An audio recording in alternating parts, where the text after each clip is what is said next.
Texas Panhandle, spring 1892. The stagecoach lurched to a stop in front of the general store, and Emma Wade's stomach twisted with a mixture of hope and terror. 6 weeks of travel from Philadelphia, every mile taking her farther from everything she'd known.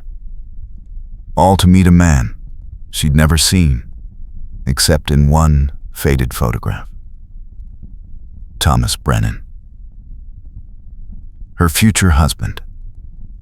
The man who'd promised her a home, a fresh start, a life. She smoothed her dusty blue traveling dress and picked up her carpet bag. The driver helped her down, his weathered face kind. The town of Redstone spread before her, smaller than she'd imagined. Wooden buildings lined a dusty main street. A few horses stood tied to hitching posts. Spring rain had turned the street to mud in places. "Miss Wade?" A man approached, removing his hat. Older, gray-haired, wearing a sheriff's badge. His expression made her heart drop. "Yes, I'm looking for Thomas Brennan. He was supposed to meet me." The sheriff's face grew somber. "Ma'am, I'm afraid I have bad news. Thomas Brennan was killed 4 days ago. Raiders hit his ranch. I'm real sorry." The world tilted. Emma grabbed the stage post to steady herself. Dead. Her groom was dead. She'd traveled 6 weeks, spent every penny she had on the journey, left behind the only life she'd ever known, and he was dead. "I don't understand." Her voice sounded far away. "He wrote to me 3 weeks ago. Everything was arranged. It happened fast, ma'am.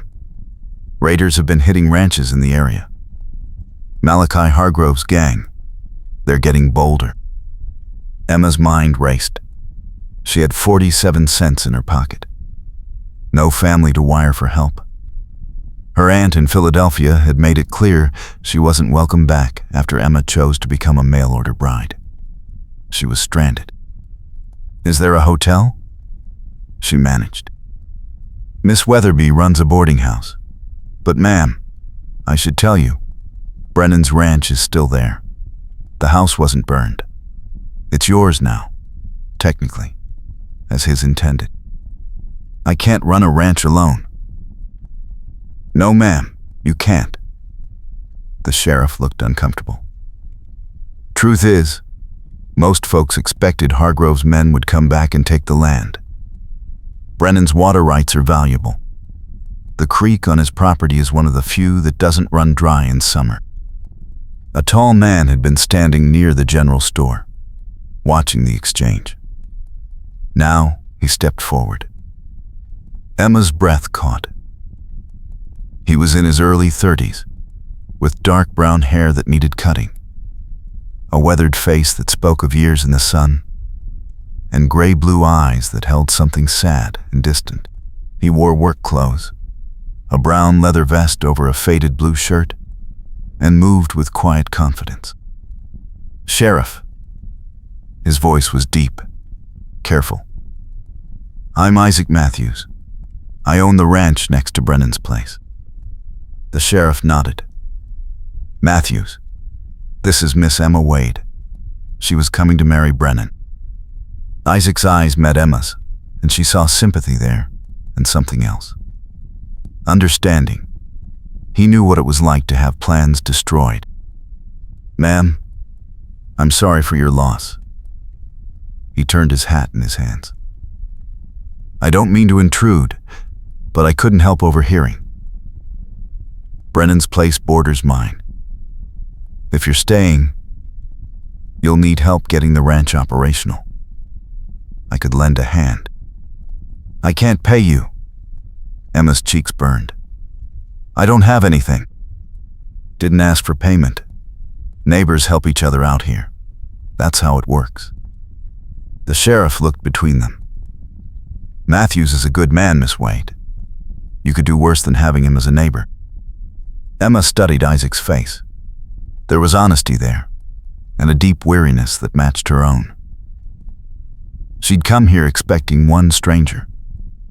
Now, she was meeting another. But something in his steady gaze made her feel less alone. "I'd be grateful for your help, Mr. Matthews." "Isaac." A hint of a smile touched his mouth. "Out here, we don't stand much on formality." "Emma." She tried to smile back, but it felt shaky. "Let me get my horse. I'll ride out with you to Brennan's place, so you can see what you're dealing with." 20 minutes later, Emma sat in a borrowed wagon, her carpetbag at her feet, as Isaac drove them out of town. The Texas prairie stretched wide and open around them, spring grass turning the land green after winter. Wildflowers dotted the roadside. The sky was vast and blue, so different from Philadelphia's crowded streets. "How far is it?" Emma asked. "About 5 miles. My place is another 2 beyond that." Isaac kept his eyes on the dirt road. Brennan was a decent man, quiet, kept to himself mostly. "I'm sorry you didn't get to meet him." "Did you know him well?" "Well enough. We helped each other during Roundup, shared supplies when needed. He seemed excited about you coming. Talked about it last time I saw him." Emma's throat tightened. Thomas Brennan had been real, a man with hopes and plans. And now he was dead because of raiders wanting his water rights. The sheriff mentioned someone named Hargrove. Let's it was a sight, so it was delight. The Montamin story, where there are not here. There a lamp place where a lost her at Holly wait. Lamp timer. Someone that cranding attends account on him. But also Harcoin and Hargrove. Isaac's jaw tightened. Malachi Hargrove owns the biggest saloon in Redstone, but that's just the front. He runs a gang of raiders, claim jumpers, and hired guns. He wants to control all the water rights in this part of the Panhandle. Brennan's Creek was one of the last independent sources. Now that Brennan's gone, Hargrove will come after the land. Can't the sheriff stop him? Sheriff Morrison tries, but Hargrove's careful. He never gets his own hands dirty. And half the town depends on his saloon for work. People are scared to stand against him. What about you? Isaac glanced at her, and she saw something hard in his eyes. I'm not afraid of Malachi Hargrove. They rode in silence for a while. Emma studied Isaac from the corner of her eye. There was strength in the set of his shoulders, capability in the way he handled the reins. But there was also sadness, something heavy he carried. She recognized it because she carried her own burdens. "Why did you offer to help me?" she asked quietly. He was quiet for so long she thought he wouldn't answer. Then he said, "Everyone deserves a second chance. Seems like you and I both need one." Before she could ask what he meant, he pointed ahead. "That's Brennan's place." The ranch sat in a shallow valley with a creek running through it. Emma could see why the water rights were valuable. The creek looked strong and clear. The ranch house was small but solid, made of wood with a covered porch. A barn stood nearby, and fenced pastures spread out behind. Isaac pulled the wagon up to the house. "I'll check inside first." He climbed down and approached the door carefully. Emma watched as he disappeared inside, then emerged a few moments later. "It's clear. Looks like the raiders took anything valuable, but they didn't burn it. You've got furniture, a stove, basic supplies." Emma climbed down from the wagon. Her legs shook as she walked to the porch. This was supposed to be her new home, the place where she'd start fresh with a husband. Instead, she was alone, and the man who'd promised her a future lay in the town cemetery. Inside, the house was simple but clean. One main room served as kitchen and living area, with a stone fireplace and a cast iron stove. Two smaller rooms branched off. Bedrooms. The furniture was rough but functional. Someone, probably Thomas, had tried to make it welcoming. There were curtains on the windows, a rug on the floor. Emma set her carpet bag down and fought back tears. She'd been so hopeful on the journey, so determined to make this work. Now, everything felt impossible. Emma. Isaac's voice was gentle. He stood in the doorway, giving her space. I know this isn't what you expected, but you've got options. You can sell the place, use the money to go somewhere else. Or you can try to make it work. If you decide to stay, I'll help you. No strings attached. She turned to face him. Why would you do that? You don't know me. Maybe that's exactly why. He met her eyes steadily. You came here hoping for something better. That takes courage. Seems a shame to let raiders and men like Hargrove destroy that hope. Emma studied his face. There was sincerity there, and a deep sadness she wanted to understand. He was offering her help without asking for anything in return. It was more than anyone else had offered in a long time. I want to stay. The words surprised her, but once spoken, she knew they were true. I don't have anywhere else to go, and I'm tired of running. Isaac nodded slowly. Then we'll make it work. First thing is securing the property. Hargrove's men will come back. We need to be ready. What do we do? I'll ride back to my place, get some supplies and my rifle. You lock the doors and don't open them for anyone but me. I'll be back before dark. After Isaac left, Emma explored the house more thoroughly. In the bedroom, she found Thomas Brennan's things. Clothes in the wardrobe, a razor by the basin, a photograph on the bedside table. She picked it up. It showed a younger version of the man from the photograph he'd sent her. Serious eyes, dark hair, unsmiling. He'd been real.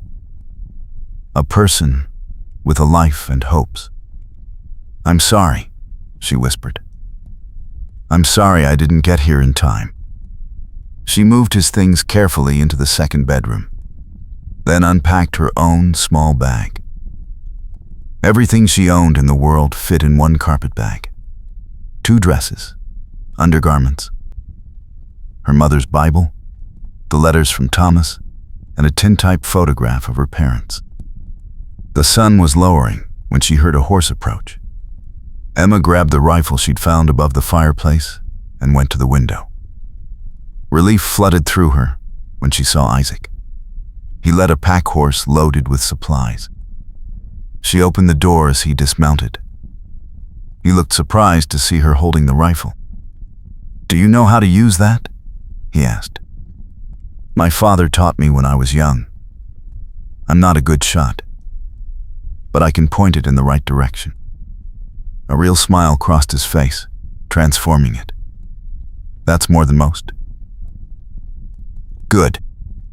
He brought in supplies, blankets, food, ammunition, and firewood. Emma watched as he moved efficiently, checking the windows and doors, securing the house. There's a root cellar out back, he said. If trouble comes and you can't fight, that's where you hide. Lock yourself in and stay quiet until help arrives. Help being you? Help being me. He met her eyes. I meant what I said, Emma. You're not alone in this. As darkness fell, Isaac built a fire in the fireplace. Emma made coffee on the stove. using the supplies he'd brought. They sat at the rough wooden table, and for the first time since arriving, Emma felt something like peace. "Tell me about Hargrove," she said. "What are we really dealing with?" Isaac wrapped his hands around his coffee cup. Malachi Hargrove came to Redstone 5 years ago with money and ambition. He bought the saloon, started lending money to ranchers, and when they couldn't pay, he took their land.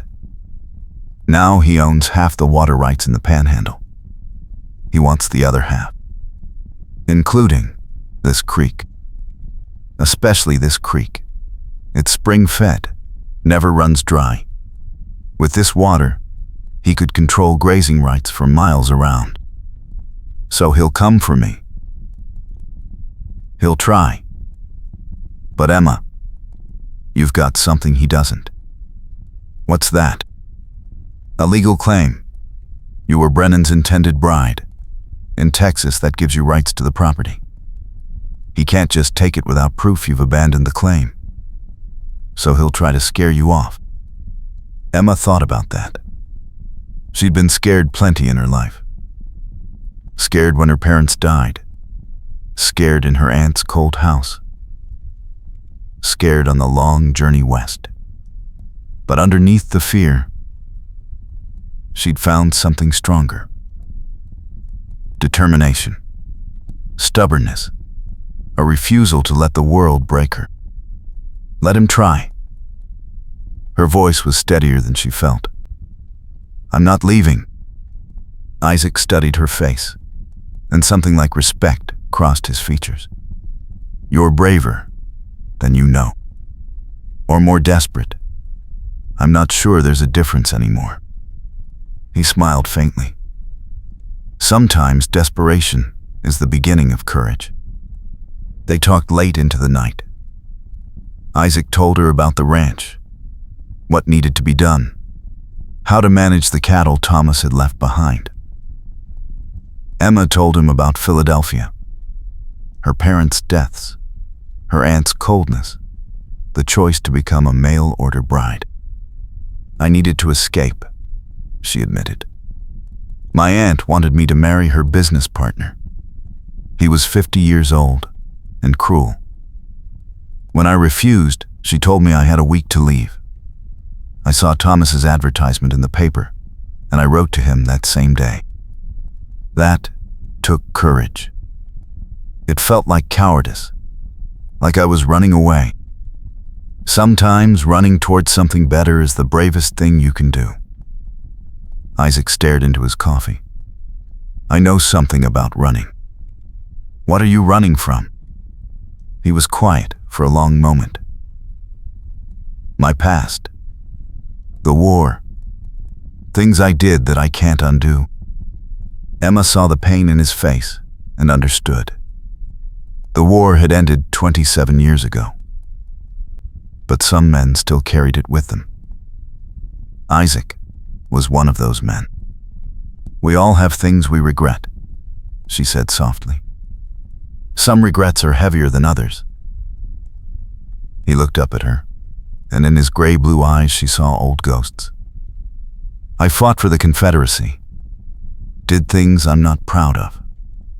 After the war, I couldn't go home. Too many memories, too much shame. So I came out here to start over. But you can't outrun your past. It follows you." Emma reached across the table and touched his hand. He stiffened, then relaxed. "Maybe you can't outrun it," she said. "But maybe you can build something better. Something that matters more than what came before." His fingers curled around hers, warm and calloused. "Maybe." They sat like that for a while. Two broken people holding on to each other in a house that felt less empty than it had hours before. Finally, Isaac stood. "I should go. Lock the door after me. If anything happens, fire 2 shots. I'll hear it and come running." "Isaac."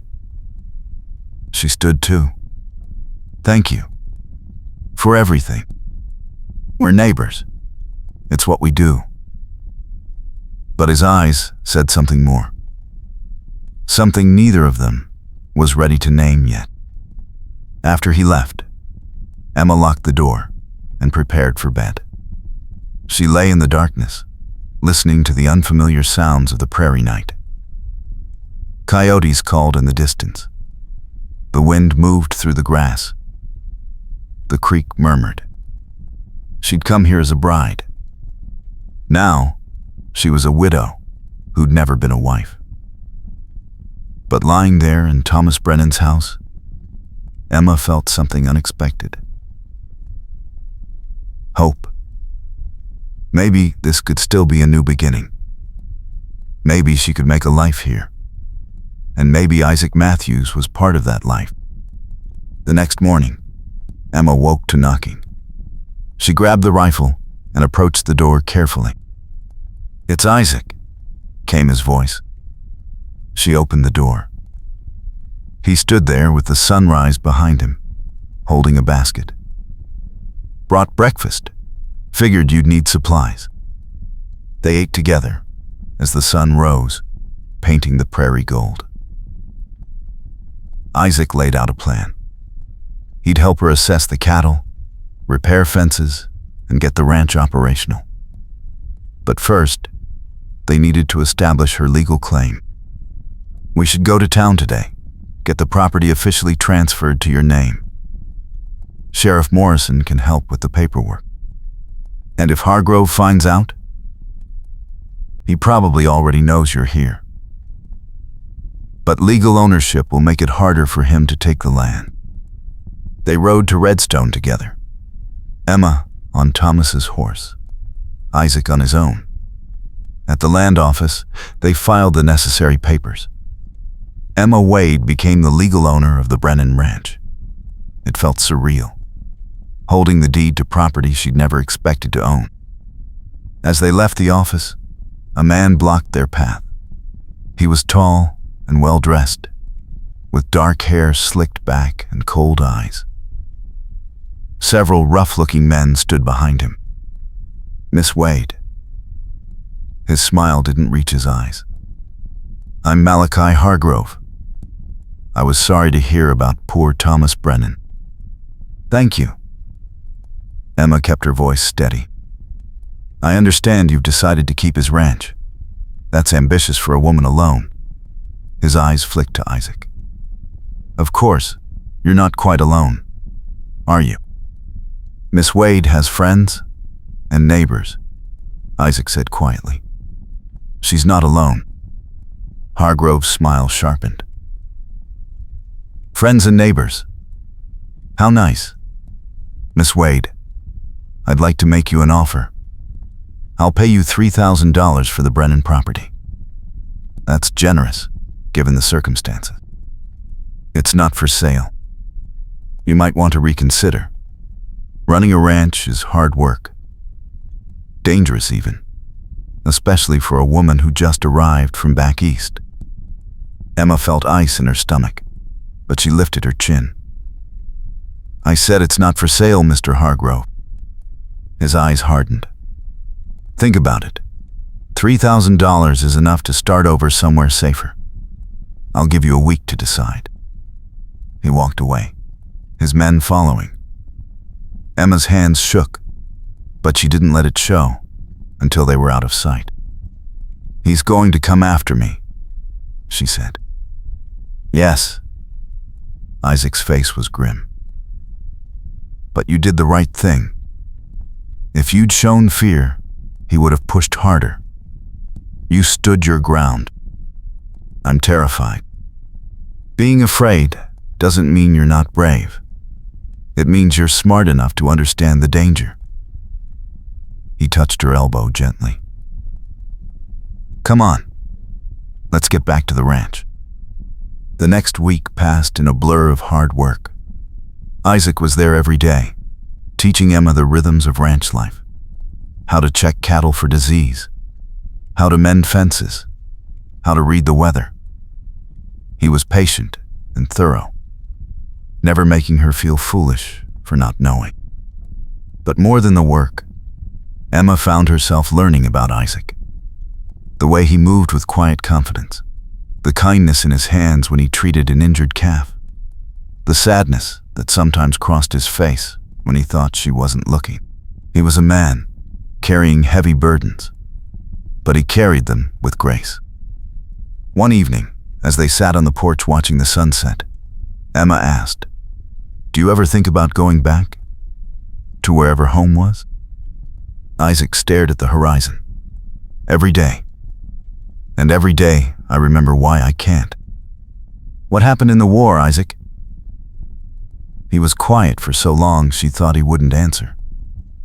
Then he said, "I was 17 when I enlisted. Thought I was fighting for honor and home. By the time I was 20, I'd killed more men than I could count. Done things that still wake me up at night." He turned to look at her. "The last battle I fought, I led a charge that got most of my unit killed. Good men, Emma. Men with families and futures. They died because I gave the order. You were following orders too. That's what I tell myself. Doesn't make it easier." He looked back at the sunset. "After the war, I couldn't face my family. Couldn't look my mother in the eye knowing what I'd done. So I left. Came out here to be someone new. But you can't leave yourself behind." Emma reached for his hand. He didn't pull away this time. "Maybe you're being too hard on yourself. Or not hard enough. Isaac, you're a good man.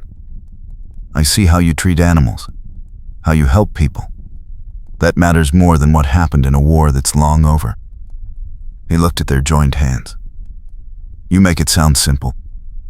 It's not simple, but it's true." She squeezed his fingers. "You've been giving me a second chance. Maybe it's time you gave yourself one too." His eyes met hers, and in them she saw gratitude and something deeper. Something that made her heart beat faster. The moment was broken by the sound of horses. Isaac was on his feet instantly, his hand going to the rifle by the door. "Get inside," he said quietly. Emma grabbed her own rifle and positioned herself by the window. 5 riders approached in the fading light. She recognized Hargrove's men from town. They stopped 20 feet from the porch. The leader was a scarred man with mean eyes. "Hargrove sent us with a message. Time's up, lady. Sign over the deed, or things get ugly." She already gave Hargrove her answer, Isaac called. "Now you can give him mine. Anyone comes onto this property looking for trouble will leave in a pine box." The scarred man laughed. "Big talk for one man. Try me." The tension stretched tight. Emma's hands trembled on the rifle, but she kept it steady. The raiders looked at each other, weighing their options. Finally, the leader spat in the dirt. "Hargrove ain't gonna like this." "I don't much care what Hargrove likes," Isaac said. The men wheeled their horses and rode away. Emma sagged against the door frame, her legs shaking. Isaac came to her immediately. "You okay? That was terrifying. You did good. You stood with me." He touched her face gently. "That took courage, Emma." She looked up at him. This man who'd appeared in her life like an answer to a prayer she hadn't known to say. "I'm not brave, Isaac. I'm just too stubborn to quit." "That's the same thing out here." His thumb brushed her cheek. "Emma, I need to tell you something." "What?" "I'm falling in love with you." The words hung between them, honest and raw. Emma's breath caught. She'd felt it too, the pull toward him. the way her heart lifted when she saw him riding up, the comfort of his presence. "Isaac, I came here to marry another man." "I know. And if you need time, I'll wait. But I wanted you to know, you're not alone. Not just because I'm your neighbor, but because I care about you." Emma reached up and touched his face, feeling the stubble on his jaw, the warmth of his skin. "I care about you too, more than I expected, more than I thought possible this soon." He leaned down slowly, giving her time to pull away. She didn't. When his lips met hers, gentle and questioning, Emma felt something shift in her chest. This was right. This was real. This was home. The kiss deepened, and Isaac's arms came around her, strong and protective. Emma leaned into him, feeling safe for the first time in months. When they finally pulled apart, both were breathing hard. "Emma." His voice was rough with emotion. "Stay tonight." She said it before she could lose courage. "I don't want to be alone." He understood what she was asking. "I'll sleep on the porch. Keep watch." "That's not what I meant." His eyes searched hers. "Emma, I won't dishonor you." "You wouldn't be." "Isaac, I don't know what tomorrow brings. I don't know if Hargrove's men will come back, or if we'll survive this. But I know I want to spend tonight with you. Not because I'm scared, but because I care about you." He cupped her face in both hands. "Are you sure?" "I'm sure." He kissed her again, deeper this time, with all the longing and need they'd both been holding back. Emma felt heat flood through her, desire mixing with tenderness. This was different from anything she'd imagined with Thomas Brennan. This was real and immediate, and right. Isaac carried her across the threshold into the bedroom, and she felt her heart racing. He set her down gently, and they stood facing each other in the lamplight. His hands trembled slightly as he touched her face. "Emma, if you want to stop, we stop. No questions asked." She kissed him in answer, pouring everything she felt into it. All the loneliness, all the hope, all the unexpected love that had grown between them. He responded with tenderness and restrained passion, treating her like something precious. The night unfolded slowly, filled with whispered words and gentle touches. Isaac was patient and careful, making sure she felt safe and cherished. Emma discovered that love could be both powerful and tender, that desire could mix with deep care. In his arms, she felt complete in a way she'd never experienced before.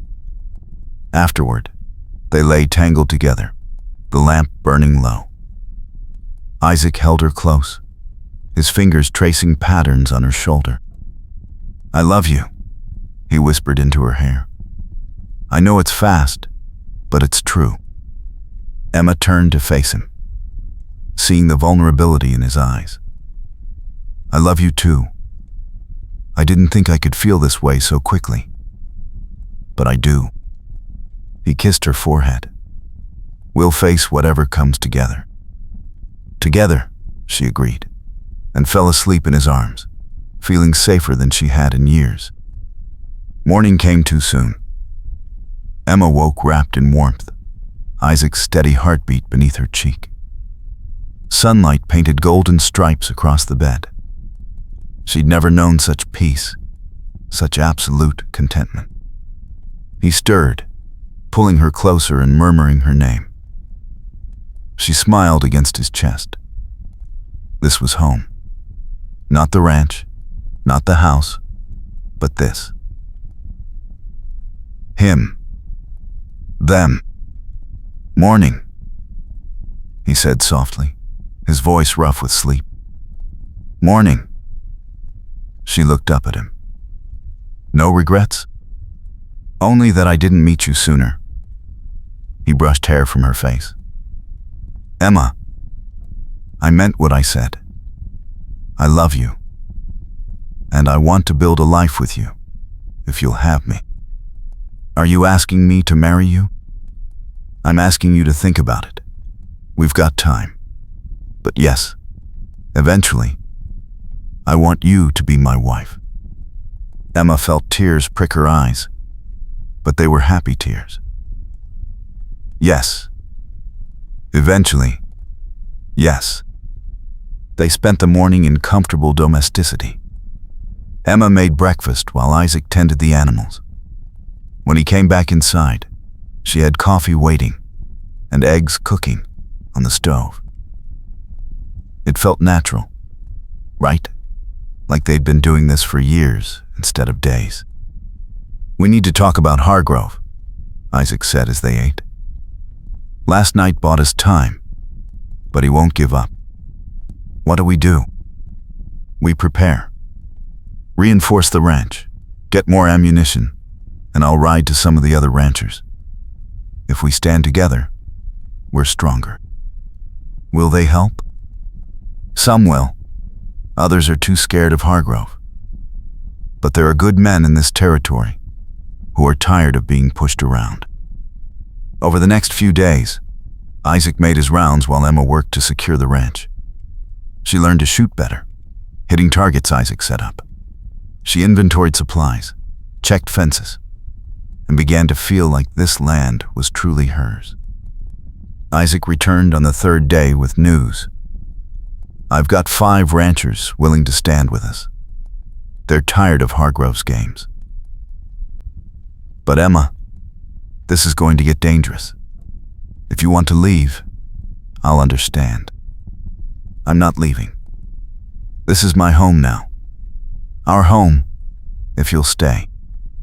He pulled her into his arms. I'm not going anywhere.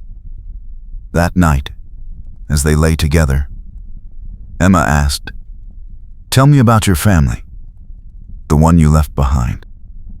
Isaac was quiet for a moment. My mother was a school teacher. Kind, patient. My father died before the war.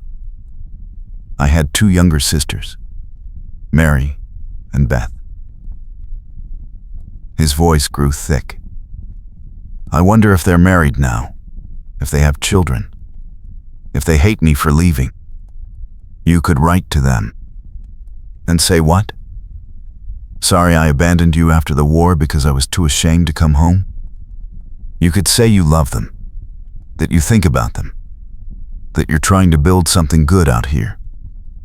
Emma touched his face. Isaac, you can't heal until you forgive yourself.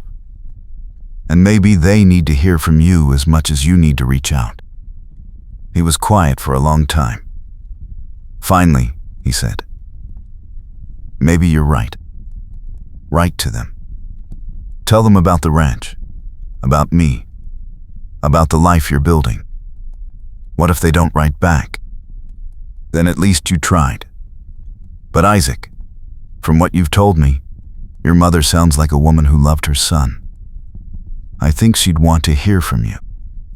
The next morning, Isaac sat at the table with paper and pen, struggling to find words. Emma watched as he wrote and crossed out and wrote again. Finally, he sealed the letter and held it up. It's done. I told her about the ranch, about the war weighing on me, and about you, about how you make me want to be better. Emma kissed him softly. I'm proud of you. They rode to town together to post the letter. As they left the general store, they saw Hargrove standing outside his saloon, watching them. He didn't approach, but the message was clear. He knew about them. And he wasn't done. That afternoon, dark clouds rolled in from the west. Isaac studied the sky with concern. Storm's coming. A bad one, by the look of it. They worked quickly to secure the animals and bring supplies inside. By evening, The wind had picked up, howling across the prairie. Rain began to fall, first in scattered drops, then in sheets. Emma and Isaac stood on the porch, watching the storm. Lightning split the sky, illuminating the prairie in sharp white flashes. Thunder rolled like artillery fire. "I hate storms," Isaac said quietly. "They remind me of the war. The cannons." Emma took his hand. "You're safe here. We're safe." A massive lightning strike hit close by, and Isaac flinched. Emma saw the ghosts in his eyes, the memories he carried. She pulled him inside, away from the storm's fury. "Talk to me," she said. "Tell me what you're thinking." "The last battle." His voice was distant. "It was raining, just like this. Cannons firing, men screaming. I gave the order to charge. We were outnumbered, but command said we had to take that position. I knew it was suicide, but I gave the order anyway." "You were following orders." "I was killing my men." He looked at her, anguish in his eyes. 23 of them died in that charge, Emma. 23 men who trusted me. Their faces haunt me. Every storm, every loud noise, I'm back there. Emma wrapped her arms around him. "You survived, Isaac. You lived. And now you have a chance to honor their memory by building something good. By being the man they would be proud to have known." He held her tight, and she felt him shaking. "I don't know if I can." "You can. You're already doing it. Every time you help me, every time you stand up to Hargrove, every time you choose kindness over violence, you're honoring them. They stood like that for a long time, holding each other while the storm raged outside." Gradually, Isaac's shaking subsided. When he pulled back to look at her, there were tears on his face. "How did I get so lucky to find you?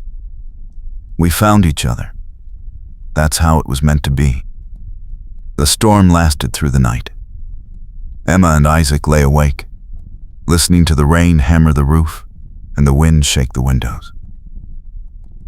They talked about their hopes, their fears, their dreams for the future. "I want children someday," Emma said. "A family. I want this ranch to be full of life and laughter." "So do I." Isaac kissed her temple. "I want to give you that, Emma. I want to give you everything. You already have. You gave me hope."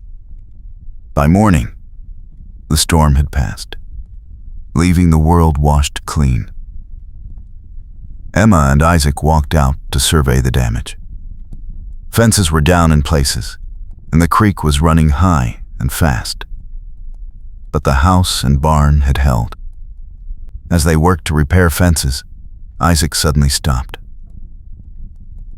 "Riders coming." Emma turned to see 6 men approaching. But these weren't Hargrove's raiders. She recognized Sheriff Morrison in the lead, along with some of the ranchers Isaac had spoken with. "Matthews, Miss Wade," the sheriff called. "We need to talk." They gathered in the ranch house. Sheriff Morrison looked grim. Hargrove made his move last night during the storm. Hit the Johnson ranch, burned the barn, killed their cattle. Tom Johnson and his family barely escaped with their lives. Emma felt ice in her stomach. "Why?" "Because Johnson refused to sell his water rights. Hargrove's getting more aggressive. We think he's planning to hit multiple ranches, force everyone to sell or abandon their claims." One of the other ranchers, a weathered man named Cal Briggs, spoke up. "We're done being scared. It's time to stand together and end this." "What are you proposing?" Isaac asked. We round up Hargrove and his men, run them out of the territory. We've got enough ranchers willing to fight. With the sheriff on our side, we can do this legal." Sheriff Morrison nodded. "I've been building a case against Hargrove for months. I've got witnesses, evidence of his crimes. But I need help to bring him in. His gang outnumbers my deputies." Isaac looked at Emma. She knew what he was thinking. This was dangerous. Men would likely die. But it was also necessary. They couldn't live under Hargrove's threat forever. "I'm in," Isaac said. "But Emma stays here, protected." "No." Emma's voice was firm. "If you're fighting for our future, I'm part of it. I can shoot. I can help." "Emma, it's too dangerous. And you think I can just sit here wondering if you're alive or dead?" "No, Isaac. We're partners. I'm coming." The men looked uncomfortable, but Isaac knew that expression on Emma's face. She wasn't backing down. "All right," he said finally. "But you stay close to me." They spent the day planning. Hargrove kept most of his men at the saloon. The plan was to surround the building at dawn, cut off escape routes, and force him to surrender. If he fought, they'd be ready. That night, lying in Isaac's arms, Emma felt fear gnawing at her. What if something happens to you? Then you keep living. You keep fighting. You don't give up. He turned her to face him. "But Emma, I plan to survive this. I plan to marry you and build that family you talked about. I've got too much to live for now. Promise me. You'll be careful. I promise. And you promise me the same." "I promise." They made love that night with desperate tenderness, holding each other close, memorizing every touch. It felt like both goodbye and hello, an ending and a beginning wrapped together. Before dawn, 20 armed men gathered at the Brennan Ranch. Emma wore men's clothes for easier movement and had her rifle loaded. Isaac checked her over, making sure she had everything she needed. "Stay behind me," he said quietly. "If shooting starts, find cover. Don't try to be a hero. Same to you." He kissed her hard and fast. "I love you. I love you too. Come back to me." They rode to Redstone in the gray pre-dawn light. The town was silent, most people still asleep. They positioned themselves around Hargrove's saloon. Sheriff Morrison and Isaac approached the front door, while the others covered exits and windows. "Hargrove," Morrison called. "This is the law. Come out with your hands up. You're under arrest for murder, arson, and extortion." For a moment, nothing happened. Then gunfire exploded from the saloon windows. Emma dove behind a water trough as bullets whizzed past. Isaac was beside her in an instant, returning fire. The battle was fierce and fast. Hargrove's men were good shots, but they were outnumbered and trapped. "Surrender," Morrison called again. "You're surrounded." More gunfire answered him. Emma aimed carefully and fired, trying to keep Hargrove's men pinned down. She wasn't trying to kill anyone, just provide cover. Beside her, Isaac fired with calm precision. The fight lasted 20 minutes, though it felt like hours.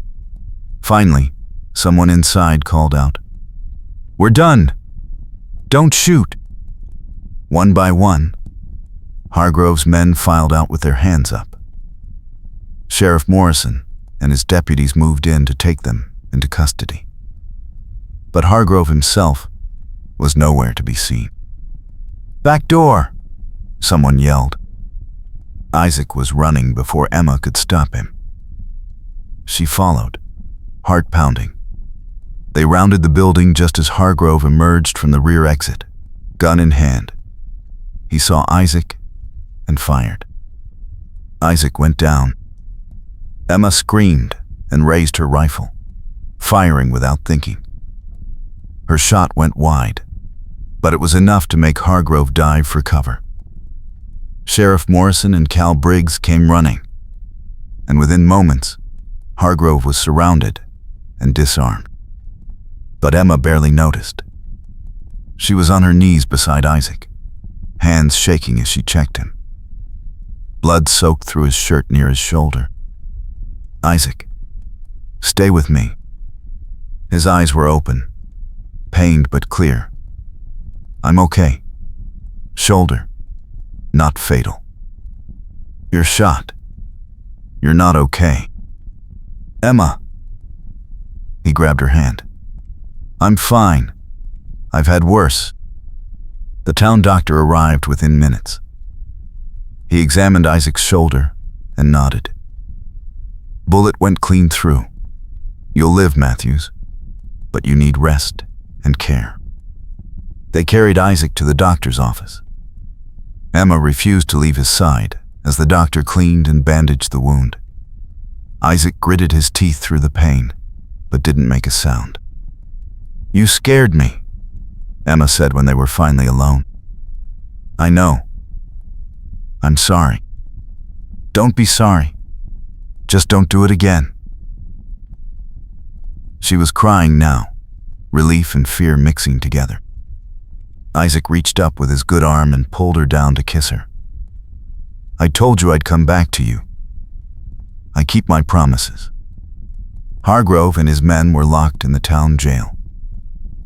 Morrison had enough evidence to ensure they'd hang, or spend the rest of their lives in prison. The threat to the ranchers was over. Emma stayed with Isaac in town for 3 days while he recovered. The townspeople, freed from Hargrove's shadow, were grateful and kind. Mrs. Weatherby from the boarding house brought meals. Other ranchers stopped by to thank them. On the 4th day, the doctor cleared Isaac to go home. Emma drove the wagon carefully, not wanting to jostle his injured shoulder. When they reached the ranch, spring flowers were blooming in the fields, and the creek sparkled in the sunlight. "It's beautiful," Emma said. Our home." "Our home," Isaac agreed. "Emma, I know I'm injured and this isn't romantic, but I can't wait any longer. Will you marry me? Properly? With a preacher and everything?" Emma turned to him, tears in her eyes. "Yes. Yes. I'll marry you." He pulled her close with his good arm and kissed her. "I love you. I'm going to spend the rest of my life showing you how much. I love you too. And Isaac, I think your mother would be proud of the man you've become." 2 weeks later, a letter arrived from Georgia. Isaac's hands shook as he opened it. Emma stood beside him as he read his mother's words. "Dear Isaac, the Nord or supposed quetch me, one sees with sight, supposed to round her. Like 2 months leave, and then Tories or another, Hugh said. Dear my place, where lost whiles white, and then tout of then tired. Kong that granding it in shout of that plane. Bralafel minded damit, called a claim, and responds the twice. My son. My dear, dear son. I thought I would never hear from you again. Your letter brought me such joy I wept for an hour. Isaac, you are not a monster. You were a boy thrust into a terrible war. I never blamed you for leaving. I only grieve that you carried such pain alone. Your father would be proud of the man you are now. I am proud of you, and this woman you wrote about. Emma, she sounds like a blessing. Hold on to her. Build the life you deserve. Please write again. Tell me about your wedding. Send me a photograph if you can. I want to know my son again. With all my love. Mother. I came the door the spest. What space? Spaced around her. Then mentling the soy, the words were not her hymn.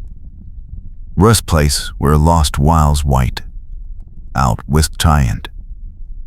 Cone like granding a densik out of that thing. Mother, home mother. Mother quime and clad or spose. Isaac's face was wet with tears. Emma held him as he cried, releasing years of guilt and pain.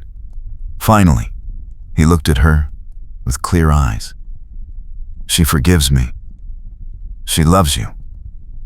Just like I do. I want her at the wedding. I want to go home, bring her here, introduce you properly. Then that's what we'll do. They were married a month later in the small church in Redstone. Isaac's mother made the journey from Georgia, a small woman with kind eyes who embraced Emma like a daughter. Isaac's sisters came too, Mary with her husband and 2 children, Beth with her new fiancé. Emma wore a simple ivory dress that Mrs. Weatherby had helped her make. Isaac wore his best suit, his injured shoulder healed enough that he could stand tall. When Sheriff Morrison, who'd become a good friend, pronounced them husband and wife, Isaac kissed Emma, with all the love and promise in his heart. At the reception in the church hall, Isaac's mother took Emma's hands. Thank you for loving my son. Thank you for helping him find his way home. He helped me find mine too, Emma said. As evening fell, Emma and Isaac returned to their ranch. The house glowed with lamplight. The creek sang its endless song. Spring had turned the prairie into a carpet of wildflowers. They stood on the porch, Isaac's arms around Emma, watching the stars emerge. Are you happy? He asked. Happier than I ever thought possible. I came here expecting one life and found something so much better. Me too. Emma Matthews. He said her new name like a prayer. My wife. Your wife, she agreed, and kissed him. Inside, they built a fire in the fireplace and sat together on the rug, talking about their future. Children they wanted. Expanding the ranch. Maybe building a school for the area's children, like Isaac's mother had suggested. I want to write about this, Emma said. About how we found each other. So our children and grandchildren will know that good things can come from broken beginnings. That's beautiful. Write it. I'll help you remember the details. They made love that night, as husband and wife, the fire casting golden light over them. Emma felt complete in a way she'd never imagined. She'd come to Texas as a bride for a dead man. Now she was a wife to a living one, a man she loved with her whole heart. As dawn approached, they lay tangled together, neither wanting to sleep and miss a moment. Emma, Isaac whispered. Thank you. For what? For choosing me. For staying. For giving me a reason to believe in second chances. She kissed him softly. You gave me the same gift. We saved each other. The sun rose over the prairie, painting the sky in shades of pink and gold. Emma and Isaac stood on the porch, watching the new day begin. The creek sparkled. Birds sang. The land stretched wide and full of promise. This is home, Emma said. This is home, Isaac agreed. And it's just the beginning. They turned to each other, and in the morning light, Emma saw everything she needed in Isaac's eyes. Love. Promise. Future. They'd faced raiders and storms and their own broken pasts. They'd survived and built something beautiful from the ruins. Emma took Isaac's hand, and together they walked inside their home, ready to begin their life as husband and wife. The door closed behind them, shutting out the past and embracing the future they would build together. Whatever challenges came, they would face them side by side. Whatever joys awaited, they would share them. They had found each other against impossible odds, and that love would sustain them through everything ahead. The ranch would thrive. Children would come. Years would pass. But this moment, this perfect morning with the man she loved, would remain in Emma's heart forever. The moment she truly understood that home wasn't a place. It was a person. And she was finally, completely, home. Isaac pulled Emma close as they stood on the porch, watching the sun climb higher. The morning was cool and perfect, full of birdsong and the gentle rustle of wind through grass. "I never thought I'd feel this way again," he said quietly. "After the war, I thought I'd lost the ability to be happy. But you brought it back to me." Emma leaned into him, feeling the steady beat of his heart against her back. "We brought it back to each other." They spent that first full day as husband and wife working side by side. Isaac checked the cattle while Emma tended the garden she'd planted. By afternoon, they were sitting together, mending fence.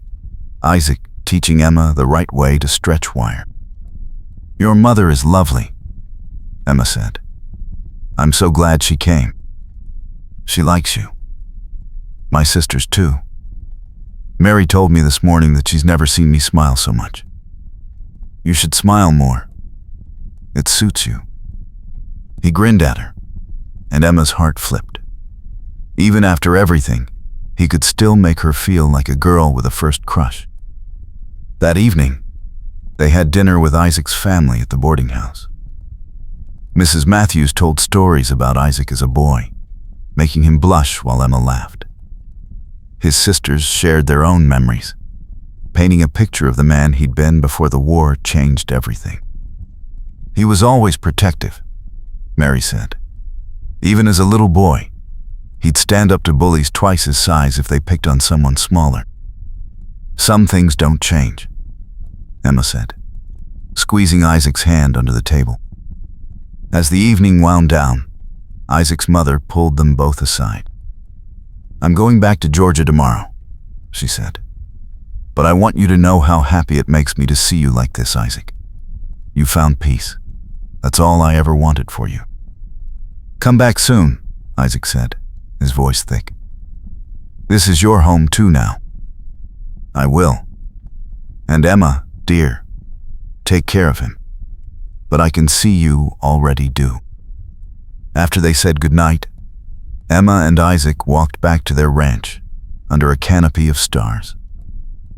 The night was warm and clear, perfect for this new chapter of their lives. "Do you think we'll always be this happy?"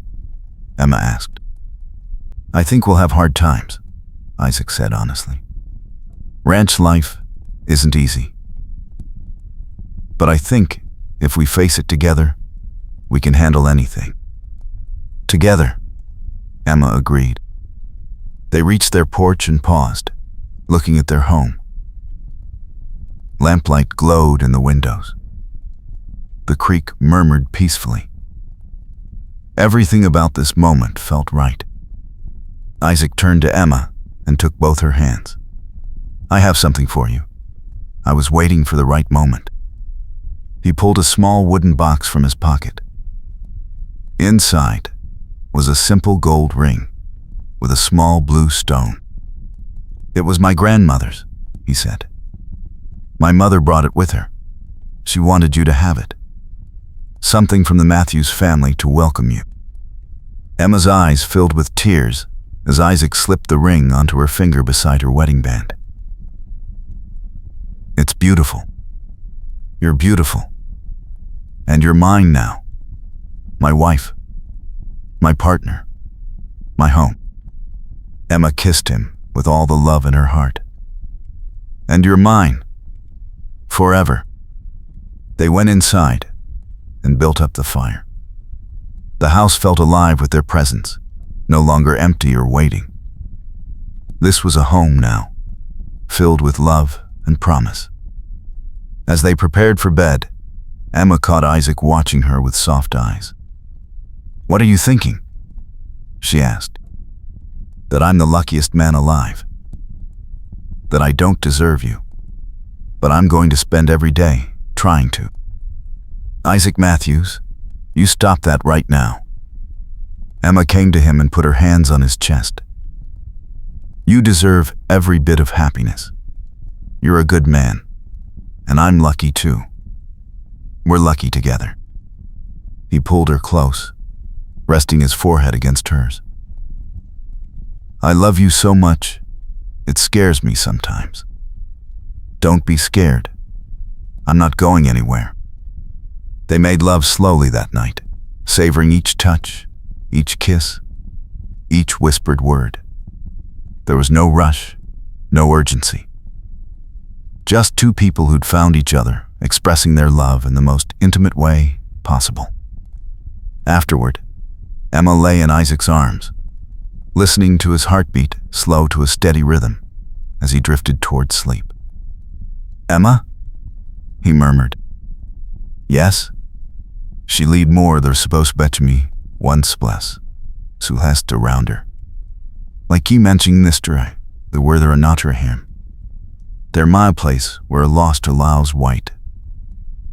"Yes?" Cone let dranding attention out in him. Clow fell minded then, all the climb punted or spoons the twice. "Thank you for choosing me. For staying when you could have left. For loving me when I thought I was unlovable." She kissed his chest, right over his heart. "Thank you for showing me what real love looks like. For being patient and kind and strong.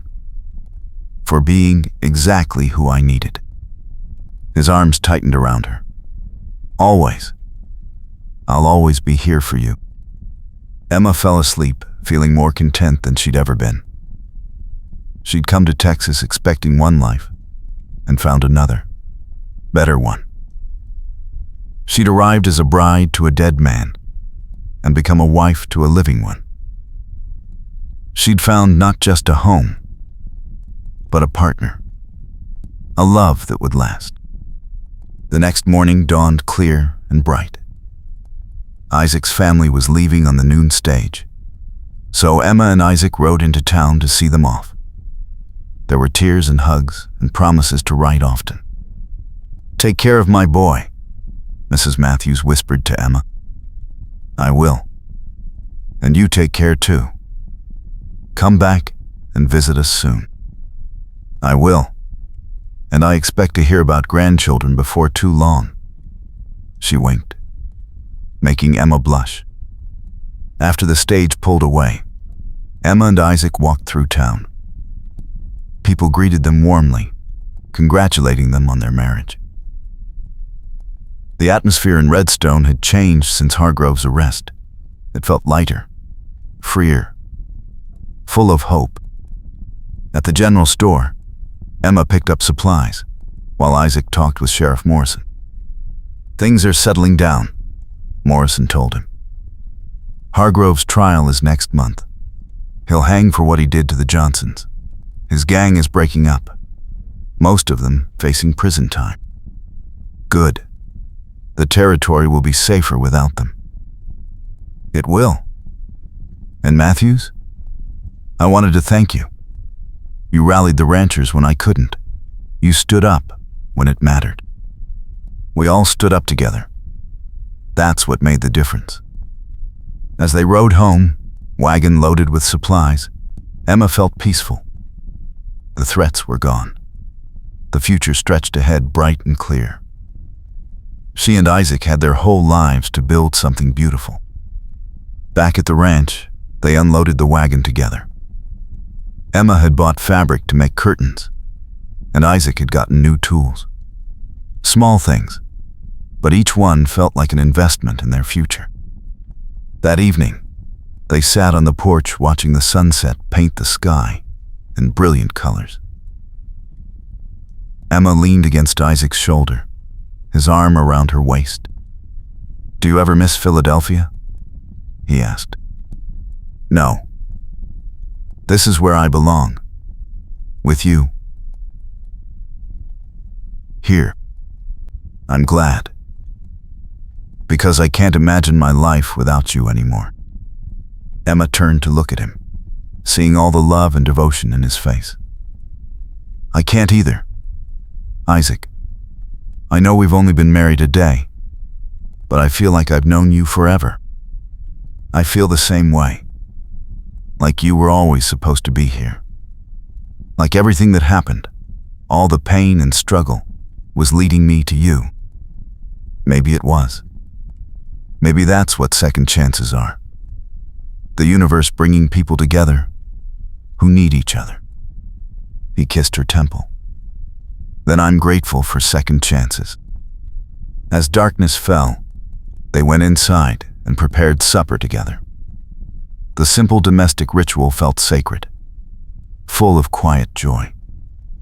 They talked and laughed as they cooked, moving around each other with easy familiarity. After dinner, Isaac pulled out paper and pen. "I want to write to my mother. Let her know we're happy." Emma sat beside him, adding her own message to the letter. They wrote about their hopes for the ranch, the peace that had come to the territory, and their love for each other. It felt good to share their happiness with someone who cared. When the letter was sealed, Isaac pulled Emma into his lap. "Mrs. Matthews," he said, loving the sound of it. "Mr. Matthews," she replied, smiling. "Have I told you today how much I love you?" "Several times, but I never get tired of hearing it." "Good. Because I plan to tell you every day for the rest of our lives." Emma kissed him deeply, pouring all her feeling into it. When they finally pulled apart, both were breathless. "Bed?" Isaac suggested, his voice rough with desire. "Bed," Emma agreed. They made love again that night, and it was different than before. More confident, more sure. They were learning each other's bodies, discovering what brought pleasure, what made the other gasp and moan. It was beautiful and intimate and perfect. Afterward, they lay tangled together, sweaty and satisfied. Emma traced patterns on Isaac's chest, feeling his heartbeat beneath her fingers. "I want a big family," she said softly. "Lots of children running around, filling this house with noise and laughter." "So do I. Boys to help work the ranch, girls to teach and protect. And we'll love them all. Give them everything we didn't have. Everything and more." Isaac turned to face her. "You'll be an amazing mother, Emma. And you'll be an incredible father. Patient and kind and strong." He kissed her forehead. "We'll figure it out together, just like everything else." Emma snuggled closer, feeling safe and loved. Together, they fell asleep like that, wrapped in each other's arms, dreaming of the future they would build. A future full of love and family, and the life they'd both fought so hard to have. The days that followed settled into a beautiful rhythm. Emma and Isaac worked side by side during the day, building their ranch and their life. Evenings were spent on the porch, talking and planning. Nights were filled with love and intimacy, two people discovering the depths of their connection. The weeks passed in contentment.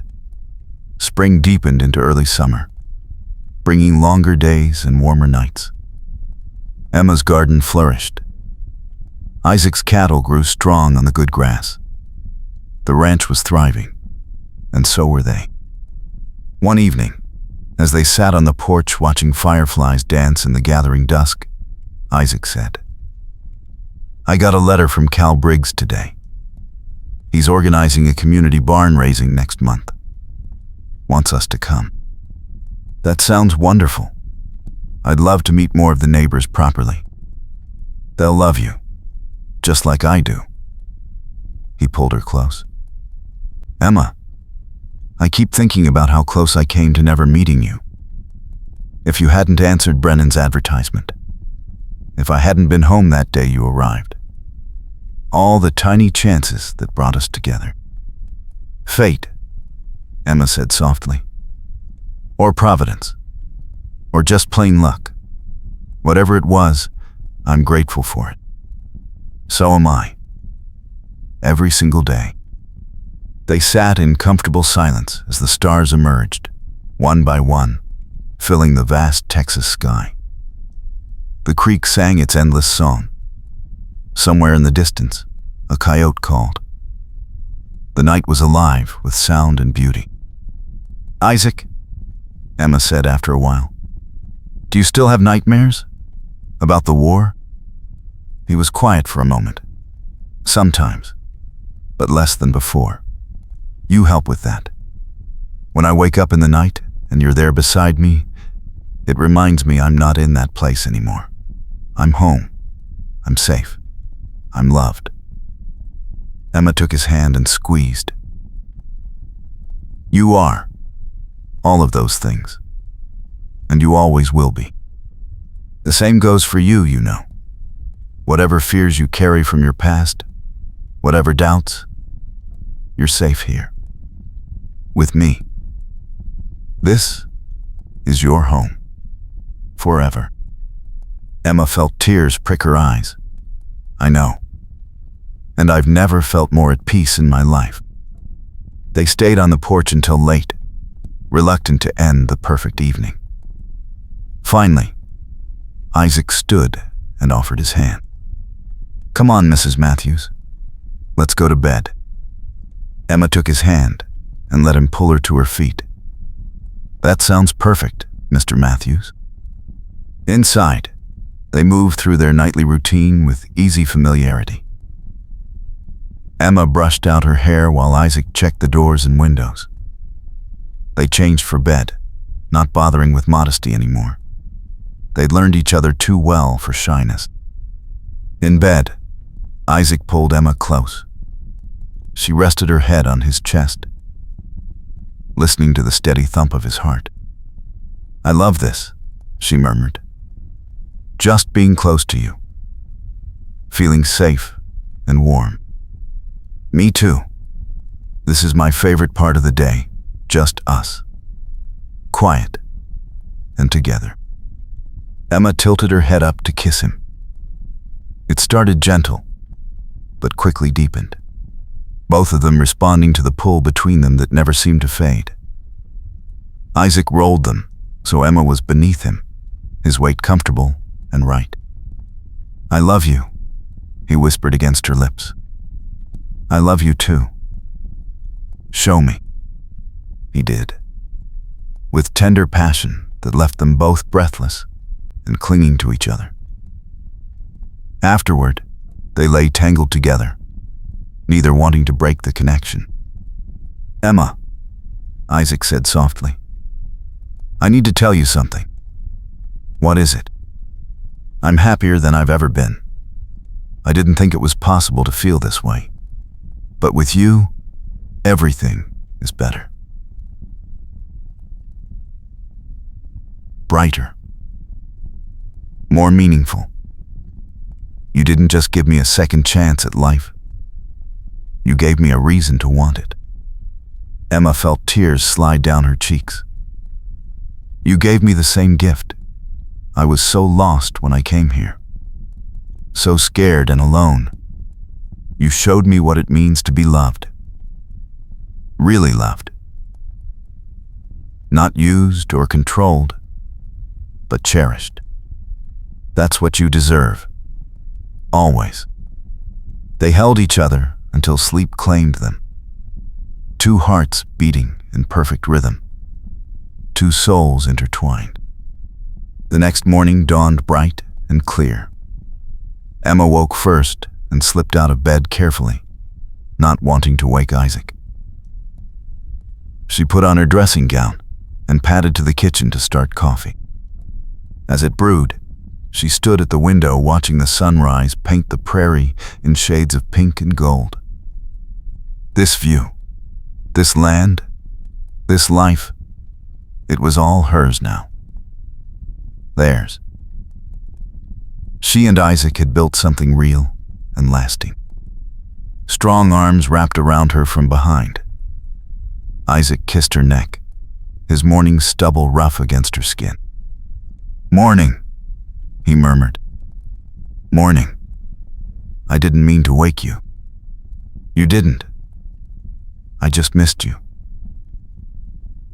He rested his chin on her shoulder, and together they watched the sun climb higher. Beautiful day. Every day is beautiful now. He turned her in his arms, so she faced him. In the morning light, she could see every detail of his face. The lines around his eyes from squinting in the sun. The faint scar on his jaw from a long-ago accident. The gray blue of his eyes that she loved so much. "Emma Matthews," he said. "My wife, my love, my home." "Isaac Matthews," she replied. "My husband, my heart, my everything." They kissed as the sun rose fully, bathing them in golden light. Outside, the ranch was waking up. Birds sang, cattle lowed. The creek sparkled. Life was beginning again, as it did every morning, full of promise and possibility. But inside the house, Emma and Isaac took one more moment just for themselves. One more kiss, one more embrace, one more whispered declaration of love. Because they'd learned that life was uncertain, that tomorrow wasn't guaranteed, that the only moment you truly had was this one, right now. And they chose to fill this moment, and every moment after, with love. Finally, reluctantly, they pulled apart. There was work to be done, a ranch to run, a life to build. But they would do it together, side by side, partners in every sense of the word. Emma poured coffee while Isaac started breakfast. They moved around the kitchen in comfortable synchronicity, occasionally brushing against each other, stealing kisses, sharing smiles. This was what happiness looked like. Not grand gestures or dramatic declarations, but simple domestic joy. Coffee in the morning, shared work, quiet companionship, deep love. After breakfast, they went out to tend the animals. The morning was perfect, warm but not hot, with a gentle breeze. Emma scattered feed for the chickens while Isaac checked the horses. "Emma," he called, "come look at this." She hurried over to find him grinning, pointing into one of the stalls. There, curled up in the straw, was the barn cat with 4 tiny kittens. "Oh, they're precious." Emma knelt down carefully, not wanting to disturb the mother. The kittens were perfect, tiny balls of fur in various colors. "New life," Isaac said softly. "Seems fitting." Emma looked up at him and saw such tenderness in his face that her heart swelled. Very fitting. They stood together, watching the cat tend her babies, and Emma felt a sense of rightness settle over her. This was her life now. This ranch, this man, this future full of possibility. As they walked back to the house hand in hand, Emma felt complete. She'd come to Texas as a stranger, hoping for a fresh start. She'd found so much more. She'd found home. She'd found love. She'd found herself. "What are you thinking?" Isaac asked, noticing her smile. "That I'm exactly where I'm supposed to be. With exactly who I'm supposed to be with." He stopped walking and pulled her into his arms. "Me too. Emma, I want you to know something.